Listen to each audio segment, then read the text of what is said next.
So I found an old record called The Sounds of Wasps, but it didn't really sound like wasps, which was when I realized that I had accidentally played the B-side. Yeah, because, old records had A and B sides. Play the music.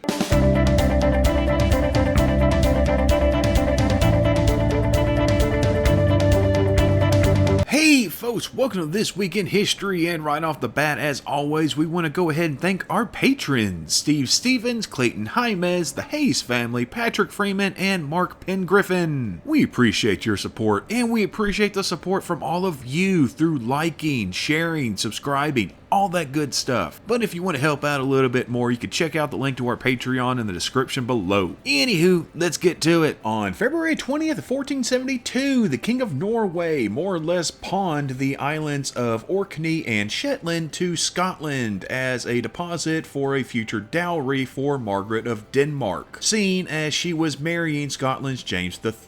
The dowry was never paid, so Scotland still owns the islands. In 1685, René Robert Cavelier established Fort St. Louis at Matagorda Bay on the southern coast of Texas, which formed the basis for France to claim the territory. On February 21st, 1613, Mikhail I was unanimously elected Tsar by the National Assembly, beginning the Romanov dynasty of Imperial Russia that lasted until the end of Imperial Russia. On February 22nd, 1744, the Battle of Toulon took place between the British and a joint Spanish and French fleet. The British suffered a massive defeat and withdrew, which led to the court-martial and dismissal of 7 captains for fleeing the battlefield, even though they didn't really have much of a choice. On February 23rd, 1455, it's the traditional date for the publication of the Gutenberg Bible, which was the first Western book printed with movable type. In 1820, a plot to murder all the British cabinet ministers and the Prime Minister, known as the Cato Street Conspiracy, was exposed and 13 conspirators were arrested. 5 of these would be executed while another 5 were sentenced to transportation to Australia. On February 24th of 1597, the final battle of the Cudgel War, which was a peasant uprising where the peasants mostly used melee weapons, hence the name, was fought on Santavori Hill in modern-day Finland. On February 25th in 1843, the Paulet Affair began when Lord George Paulet occupied the Kingdom of Hawaii in the name of Great Britain, without the knowledge or consent of his government. It lasted about 5 months before American warships arrived, and the British said, okay, we're leaving. On February 26th in 1606, the Yonzun Voyage of 1605 to 1606 became the first European expedition to set foot in Australia, which they did mistakenly believing that it was part of New Guinea, and for those unaware, Australia is not part of New Guinea. In fact, the closest the two are to each other at their closest points is about 80 miles. And that's just gonna about do it for this week, but we'll see you back here next week. Same squirrel time, same squirrel channel. Be happy, be healthy, and y'all come back now, you hear?